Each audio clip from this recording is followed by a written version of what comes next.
What's up, everybody? Welcome into one of the few losing editions of Mm, SSPN Postgame that we've done this year. I think out of all of the post games that we've done, Ethan, I think this is only the second loss that we've done so mm. far this year. And, we were talking a little bit before we went live, and this definitely was not the most attractive game of all time for a national TV game. Obviously, we'll get into all the things that the Spurs did bad and some of the things that the Cavs really executed on. Want to give them some credit in this win, as much as there were definitely some things that the Spurs kind of did on their own end that shot themselves in the foot as well. Like I said, want to give the Cavs the credit, but kind of wanted to open up with this was definitely not the prettiest game, pretty clunky throughout. There weren't a lot of foul calls, and then late in the game we started calling a bunch of fouls. So just the rhythm and kind of the flow of the game was mucked up really until the fourth quarter for the Cavs, at least. Right, yeah, it was an ugly game, dude. It was it was very clunky. I think that's the word we'll continue to say throughout the this post game is clunky, messy. I as boring as the first three quarters were, it was at least competitive. There were some positives, I guess you could take away because we had the lead, for a sizable amount of time. But it was that fourth quarter that, to me, Cleveland just, not to oversimplify it from a novice POV, but they out physicaled us. The refs started calling fouls, and they wanted it more, and we were unable to play through the physicality. And a play that comes to mind is, as much as I love him, Steph Castle, in like an okay game, kind of an inefficient night, but he took DeAndre Hunter off the dribble, went straight into his chest, and Spurs colored glasses off, Jude. It was not a foul, but Steph fell to the floor. Everybody's hands go up. Where's the call? Cleveland scores on the other end. And I think this is the second time this has kind of happened to us in this manner where we're like looking for the whistle and can't get it, and our offense completely stagnates while the veteran team wins the game. So I think it's just something that we have to come to terms with, and Mitch Johnson's going to have to figure out how to adjust to those moments. Yeah, yeah, I think you touched on a lot of good things there. Like we were talking about, just to kind of get into the game flow here, very close first quarter. The Spurs started out pretty rough. The Cavs really kind of took Yeah. control early. But a lot of the Spurs execution stuff tonight, like not only were there a lot of like self-inflicted turnovers, as much as the Cavs were active and getting their hands in passing lanes as well, but there were also just a lot of missed shots, especially from three. We shot Yeah. 23% from three tonight, 7 of 31, 1 of 6 from Devin Vassell, 1 of 6 from De'Aaron Fox, 1 of 5 from Harrison Barnes, 1 of 3 from Julian Champagny. Victor did have two, but 2 for 6 from him, and 0 for 3 from Steph Castle, the only person who had a positive percentage on the team. Well, I guess you could kind of throw Wemby in there with that technically being 40, but Dylan Harper was really the only one who had like a good shooting night from three, and he only took two. And that was kind of something when I was watching this game, when I was, they're talking about the dribble drives, and like we were consistently attacking the paint, but I was realizing, that is a big part of our offense. I've kind of talked about this with Dylan Harper throughout the year, and how to kind of his drives to the rim can be a play in itself. It draws two, you kick to an open shooter. The same can be said for De'Aaron Fox. The same can be said for Steph Castle. Shoot, even when Wemby drives, whoever it is, you know what I mean? It is a lot of dribble drive and kick. Obviously there's more structure to it than years past. It's not the Right. 2022 Spurs, drive and kick offense. But when Mhm. those threes aren't falling, and overall, I mean, as I'm mentioning that, 4 for 13 from De'Aaron Fox, 3 for 10 for Devin Vassell, 5 for 13 from Stephon Castle. So it wasn't the most 1 for 7 for Harrison. So it was a inefficient night, not just from the 3 point line, but from shooting overall. But a lot of those missed threes, dude. I mean, if you just, and I don't want to oversimplify the box score here at the end, but it feels like we lost by way more than 12. And if we would have just executed a little bit more, like if one person on the team, like if you just look at all these guys, like the starting lineup, let's just add one more three. You know what I mean? That would put Harrison at 2 for 5. You can even leave Victor where he's at. So let's just take out Victor, Harrison, De'Aaron Fox, Devin Vassell, and Stephon Castle. If all of Mm. those guys hit one more three, you know what I mean? That can make a big difference in just the momentum of the game and how close it is. Again, I don't want to oversimplify because the Spurs, had a ton of mistakes. And I really feel like the self inflicted turnovers, were the biggest thing in this game that I kind of saw that was an issue. I felt like we played very individual. We were disconnected a lot at times, but we're just so talented enough at this point that we're able to kind of stay in games, on top of the fact that the Cavs didn't really find their rhythm until the fourth either. But that was kind of my thoughts on like the flow of the game, how it started, and then, some of the 3-point execution as well, and just our offense overall. Yeah, I mean, not to just agree with everything that you said, but I will agree with everything that you said. Yeah, the 3-point shooting struggles were definitely obvious, and I don't know if that had a lot to do with Cleveland. We were just missing some pretty wide open shots. And just to piggyback on 2 points that you mentioned, the 18 turnovers, the silly mistakes that we had, doesn't help that 9 of them, half of them came from Dylan Harper and Steph Castle, who are our primary ball handlers. Then you also had 2 from De'Aaron, 2 from Wemby. Like, and a lot of those were self-inflicted. They weren't necessarily created by Cleveland. I do want to give Cleveland a lot of props from their physicality, from their bigs, like I mentioned earlier, and like you mentioned, Jared Allen, Mobley, even Dean Wade, but DeAndre Hunter, Tomlin, like they were playing very, very physical with Victor. And something that you mentioned about our guards getting 2 feet in the paint and creating for others, that being like a large part of our offensive structure. When that's not working, we got nothing else to do. And that wasn't perfect tonight. And we could see like we were missing outside shots. We weren't getting easy looks because they have 2, very, very talented bigs, defensive player of the year and Evan Mobley defending the rim. And I was I was shocked we didn't go to Victor in the post at all, like, especially in that first half. I don't think he got a turnaround jump shot until that fourth quarter, Jude. And I'm not saying we Mhm. didn't give him the rock at all. He got the ball. He tried to create for Yeah. himself off the dribble. He had how many points did he have? 26 points. So, like, he was getting some shots, but I wanted some easy half court offense centered through Victor where he can also be a creator. Never really saw that. Yeah. Yeah, there were a lot of things scheme wise that I feel like were out of whack. Another thing I want to mention as well, I'm seeing a lot of this in the comments. I was at a wedding on Saturday, and Ethan is blacked out of all non national TV Spurs games at Oh the yeah, yeah, moment. yeah. So we didn't see the Jazz game. And I Sure. don't know if so long story short, I don't know if some of the things that happened in tonight's game also happened in that Jazz game. But the one thing that I kind of do want to touch on is after the Oklahoma City wins, like I think there's definitely like a mental adjustment just because of how big that was. You know what I mean? And Hmm. kind of in the post game that we had on Tuesday, I was kind of trying to emphasize, this isn't the championship. And I'm not saying that's what they think, but they got a target on their back after beating them not just in the cup, 3 times in a row total, but twice in 1 week on Christmas in their own crib too. Like Yeah. everybody's going to be like really focused on you at that point. I saw that ESPN actually has the Spurs rated as the number one teams in their power rankings that came out Mhm. recently. Obviously, that'll change after these last 2 losses. But the point that I'm getting at is everybody's aware of you. So I wonder if maybe there's some game plan things that have kind of happened in the last 2 days. I do definitely feel like there were some things that the Cavs did defensively to kind of, again, how do I say this? I don't mean to stop in mid sentence here, but they made us not play our game.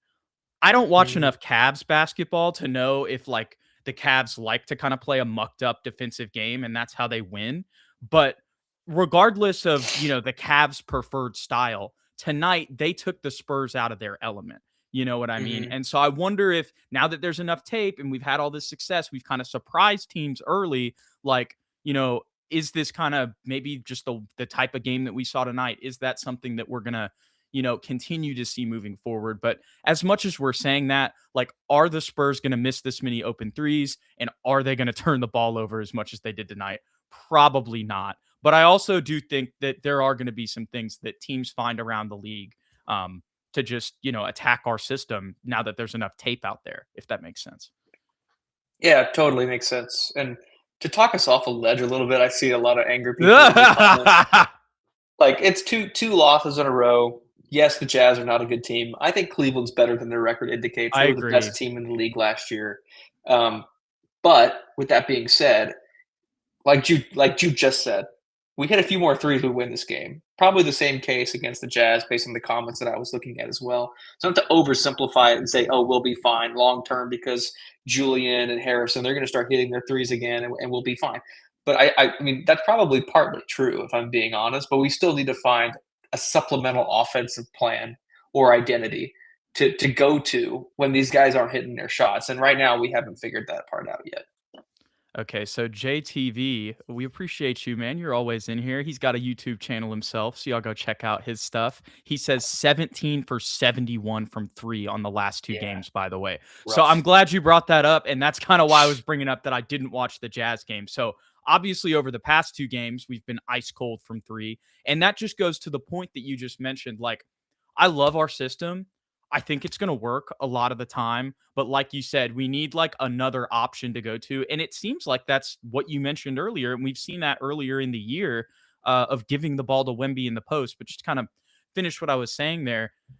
Like we were saying, our offensive system, it Hmm. can't just be, drive and kick every single time. Like, yes, like I think the game tonight was way closer because we're way more talented than we were in the past. But like you said, we can't do that, for 82 games and not expect, one, to have some cold shooting stretches, and two, for teams to not pick up on that. But like I said, my basketball knowledge only goes to like a certain point, on the court, coaching wise and terminology wise and everything For like sure. that.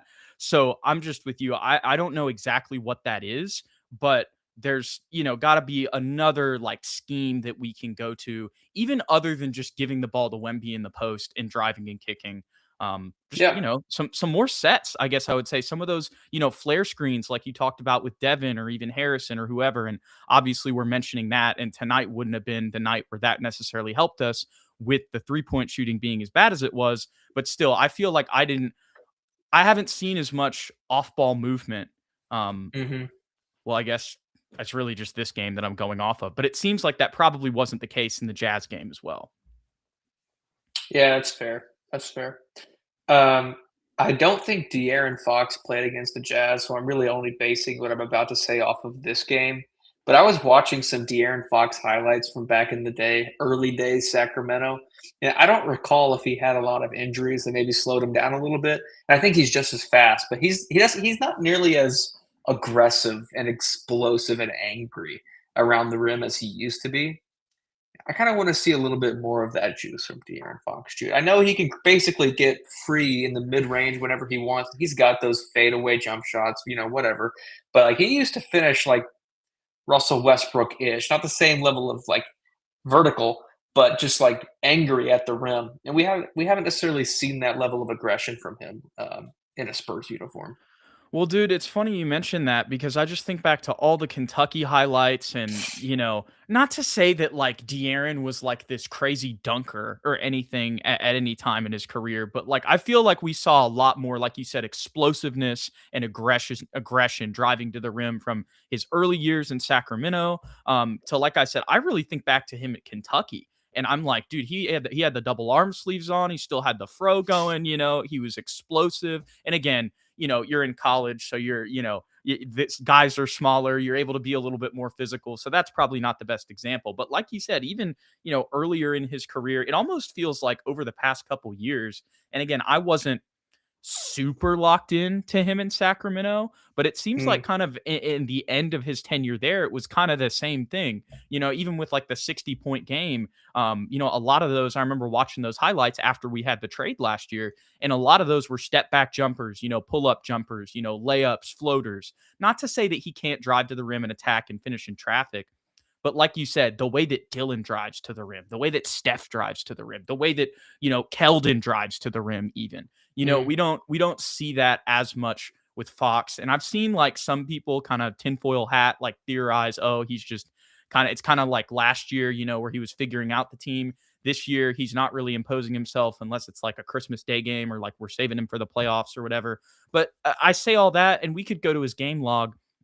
I mean, the dude's averaging 20 plus. So it's not like he's not giving effort. You know what I mean? So mm. how For like sure. how true is that narrative? Not to say there's not some truth to it, but you know what I mean? We've also got to Yeah. look at the numbers to And he put played on where a reality. trash team early in his career too. There's that context as well. That's another really good point. But that's a whole diatribe there. But the point is, I agree with you. I would like to see some more aggression from De'Aaron driving to the rim, similar to Steph and Dylan as well. Right on. Overall thoughts on the fourth quarter and some things that the Cavs were able to capitalize on. I just think it became a who wants some more content, and Cleveland wanted it more, and it helped that a couple of guys. I'm forgetting his name here. I'm pulling it up right here. Tyson, Jalen Tyson, Tyson. Jalen Tyson, and I think Garland also hit a three in this quarter. They had like three threes that kind of propelled them to that 10-point lead, and we could just never overcome that deficit. Our defense kind of fell apart. And offensively stagnated again. And I really think it was predicated on Cleveland's interior defense not being able to get Wemby the ball in a comfortable position. And we couldn't hit a three. I mean, not to oversimplify it, but Yeah. that's really the recipe to stop the Spurs. Clog the paint, don't let Wemby get a comfortable shot, and pray that our 3-point shooters miss. And that's exactly what happened. And we've been talking a lot about the Spurs here, and we've touched on some of the good things that the Cavs done. But dude, when you look at their box score, and again, the box score isn't the whole story, but if you watch this game, you saw Jared Allen out there really Yeah, he was. dominating the game for the most part. Like I know Wemby out rebounded him, but Jared Allen did outscore him by just 1 point. And I hate to bring this up, dude, but I'll be honest. Like this was that dunk that he had on him. That was like one of the few dunks, like where I feel like there's been some other posters that people have said. I can't think of the exact examples that have kind of been a little bit like fake, in my opinion, on Wemby. That was not a fake one in the fourth That quarter. was He got nice. him. He got him there. And yeah, dude, he showed out in his home state. Had 2 steals tonight. 8 defensive rebounds for him. That was huge. And then Evan Mobley is the other guy that kind of stands out for me for them. And those are Hmm. that's their center and their four. And those guys really played solid tonight.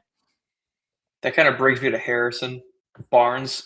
Offensively, this is bound to happen. I don't want to harp on it too much. Obviously, 1 for 7 is not good. We need that to be better, especially from our veteran.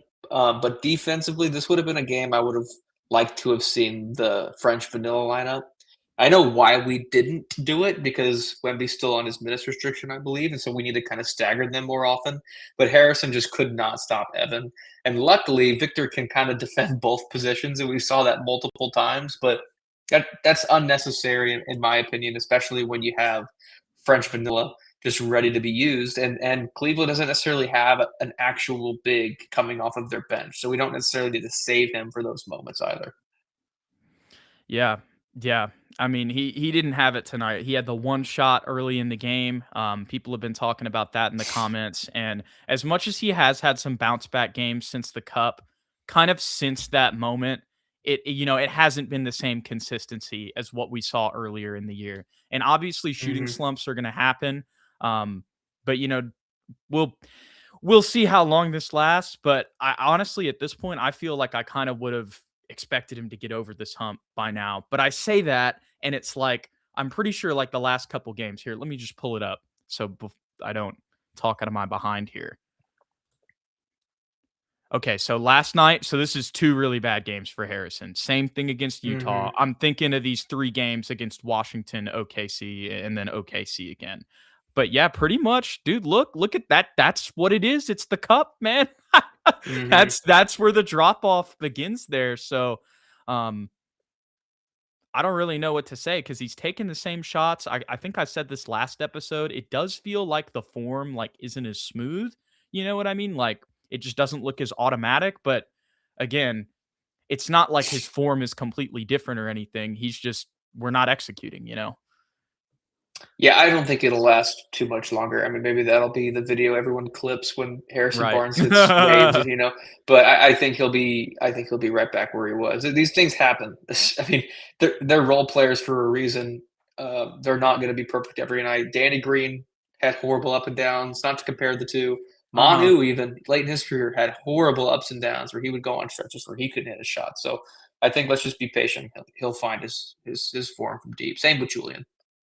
Another thing I'm realizing too here, Ethan, that's kind of making me I'm getting where everybody's coming from in the comments right now. I don't know. I'm not freaking out about these I'm 2 not either. losses, but what I will say is I get the sentiment in the sense that these were also at home where we were 11-2 coming into these 2 games too. So it just kind of makes everything, you know, after Yeah. the OKC games to see a drop off like this also at home. It's definitely frustrating for sure. And I can get why people are like, what the heck is this? Do we think we're just the champs now? You know what I mean? Like, I get the fan sentiment, but also, like I said, the Spurs haven't been in this position where now they've got a target on their back, and they've also got to kind of like Sure. learn how to do that too. And I know that's like, oh, I don't want to hear excuses, blah, blah, blah, but they really do have to learn how to maintain being a contending team. Like there's going to be some things that they haven't experienced yet that now they're going to experience. It's just the question is, are you going to let that snowball? And if that happens, then obviously there's some issues. But if they can learn from it, nip it in the butt, you know what I mean, and move past it in a couple weeks or a week or two, then Mm. I'm not really going to be freaking out about it. I guess is the Yeah, way I would describe it. this is like the ugly truth, I guess, of the NBA, but the OKC games mattered for sure a lot more to this team and these individual players than these 2 games against the Jazz and the Cleveland Cavaliers. You might want every game to matter exactly the same. It didn't. So I'm fine. Like we lost 2 games. We're still second or third in the West. I'm not sure exactly how the standings played out after tonight's loss, but I think what did we anticipate, Jude? 6th seed, be or 6th or 7th seed for the Spurs at the beginning of the year. Like I think us being in the second or third spot right now is kind of a luxury. Things will even out, but I'm not like completely off this team. Like they're still within my expectation. They're actually surpassing my expectation up until this point. Yeah, I think again, not to repeat what I said earlier, but that was a big emotional week for the Spurs, and now they're going into these other games, and I think they're having to refocus and relock in because Yeah, again, we have like 3 30-year-olds on the team. That's the other thing we got to remember. we were very close to winning this game too. Had just that fourth quarter, we really just completely fell apart. Yeah. Definitely not a good game overall for the Spurs, but it wasn't, when you look at the score, you realize it was a little bit closer. Like as much Hmm. as it felt way further away when we were down 10 by 5, I was realizing in that moment I was like, "Oh, if we hit 2 threes, it's a 4-point game with like 3 minutes left." You know what Right. I mean? So, Yeah. anyways, definitely not something that you want to be happy about when it comes to the fourth quarter, but like you said, dude, Like they've been pretty it's pretty crazy that the Spurs are even the 2 or 3 seed right now, so it's so funny. You think if we had lost the 2 games against OKC, like anybody would be that upset right now? I don't think so. I think we've elevated our expectations for ourselves because the national media decided that we were contenders after we beat OKC 3 times. You know what I mean? Does no, that and make we sense? gotta deal with that for sure. I do think Yeah, there definitely would still be if we were on, like, a 4-game losing streak right now, though, people would be they'd going be crazy. upset. You're right. Yeah. I'm oversimplifying But it, but but I hear what you're saying, though, 100%. But the last thing I'll kinda say, at halftime, Luke Cornett did the interview, and he said, "We need to establish our defense, and that's what we're yeah. trying to do right now." And I don't think that ever really happened. Mm-mm. The third quarter, Cleveland started out on a 6-2 run. Um, and they ended up winning that quarter 27-23. We bounced back a little bit, but it just the fourth quarter was that on steroids. As you see, they won by 10 more points than they did in the third. But again, the Spurs were just dude, they were just out of it. I don't really know what to say. They just got out executed. They got out physicaled. Um, Mhm. and they got mentally beat in clutch time as well.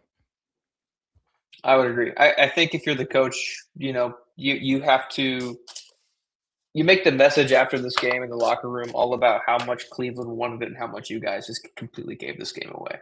Right? You don't mention the shooting struggles, you don't mention specific plays or turnovers. You're like, you guys didn't want this one. Let's come back tomorrow. And obviously I'm not a coach, but to me, the biggest technical takeaway for this game would be for the coaching staff, for Mitch Johnson.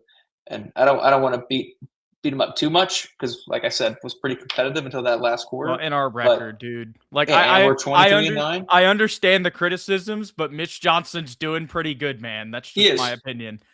he is. But if I'm him, I take this game away and I watch the film very closely, and I'm like, okay, we have to figure out what they did exactly and make an adjustment for it. And then moving forward, when we see a game like this, then we can start being more critical. But we have to use this game as a building block, in my opinion. Yeah. 100%.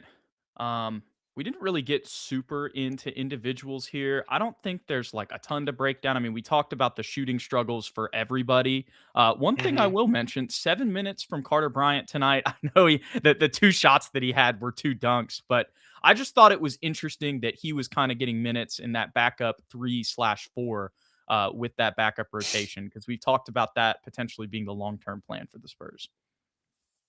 Yeah, I thought he played fine in terms of like positioning. I would have liked those two dunks. If those two dunks go down, we're talking about an outstanding game from Carter Bryant. It was just unfortunate that he missed them. Um, Not to reiterate this point, but I personally would have liked to have started Luke Cornett next to Wemby and played Kelly Olynyk instead of Carter Bryant. But that's neither Interesting. here nor there. I like seeing Carter Bryant out there. It does not bode well for Mr. Sohan. I'll tell you that much. That's a whole nother conversation, but that was kind of what I was getting at. Do you think we're going to continue to see this, with the long term play of him eventually getting inserted into the rotation? I think so, Jude. I think so. I And 2 agree. weeks ago, I would have said no because I just assumed that Jeremy would get at least some spot these 7 minutes, just to see what he has. But he has not. He has not gotten that opportunity. I think he got a chance in the Jazz game, and from what I saw on Twitter, it did not go well for him. But I didn't watch the game, so I can't speak too intelligently about that. Yeah. The one thing that I'll say to kind of end this off is you were mentioning how kind of the message should be, they just wanted it more than you in the fourth quarter. Seems like that was the case in the Jazz game as well, from what people were saying in Mhm. the comments. So, with that being the case, and two straight games of fourth quarter collapses, um, kind of reminiscent to that Knicks game that we saw. And I Yeah. was hoping that this fourth quarter, at the beginning of it, I was hoping that it wouldn't go exactly like that.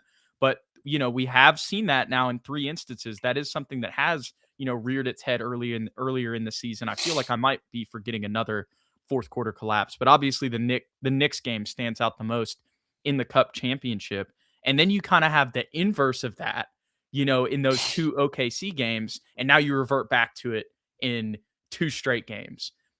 My analysis on that, again, I'm not the be all end all, but that tells me it's up here. Mm. Which again, I'm repeating myself, but it just goes back to like this team is now learning what it's like to have a target on its back. Mhm. That's a good point. National media starts talking about you, suddenly the rest of the league starts taking notice, and they wanna dampen your spirits a little bit. We'll just have to figure it out. I think the Knicks are a must-win, though, in my opinion. Like, for the team's spirits, you kinda have to win that one. Well, people were talking about this earlier. That's going to be a very physical matchup too. Oh, yeah. And we saw, the Cavs take advantage of that tonight. And that was another thing. The refs, I can't believe I didn't mention this. The refs were letting them play. Like that was They the were. other thing in a lot of previous games. Well, I don't know. I haven't had a ton of complaints about the officials this year, but maybe there have been some games even that we've won that I thought the officiating was way worse than it was tonight. And I think that's another thing that adds to it, because I'm like, okay, a lot of this, like, I can't even get mad at the refs, dude. They're being consistent with it. They're letting them Yeah. play. And I feel like that's probably what they're going to do in the Knicks game as well. So that really is the perfect game, dude, to try to have a bounce back response, get revenge, for that cup loss as well. This one actually counts on the record too. Um, because they can very much look at this tape and use the same formula, Mhm. and be like, dude, this is a replay of our game in the cup. Let's go do it to these guys again in their own house on New Year's Eve. So the Spurs have got to adjust. Like, it is Wednesday is like it's right back at it, and if it happens again, then I will say if it's at three straight games at that point, you once again get out physical, and the refs are kind of letting them play more. I will say that's an issue and something that they'll have to continue to work on. But we kind of touched on that a little bit earlier with like needing some supplemental offense. Mhm. Counterpunch will absolutely be necessary on New Year's Eve. Any final thoughts on this one, Ethan, before we depart? It's an ugly game, man. This is not one that I would want to go back and watch in 10 years' time when I'm reminiscing about the good old days. But the OKC ones, though, those Those will I'll be be. watching again. Yes, absolutely. All righty. We appreciate you guys. We hope you guys had a good Christmas and holiday season. We hope you guys have a good new year coming up because the next time that we see you guys will be in 2026. So we're hoping that the Spurs can go into that with a win after this Wednesday. If you enjoyed the content, don't forget to hit like and subscribe below. And if you want to stay updated on everything, follow us on X or Twitter, whatever you want to call it, at SSPN on YT, at Jude McLaren, and at Ethan_Quintero. We appreciate you guys. We'll catch you on the next one. Go Spurs, go.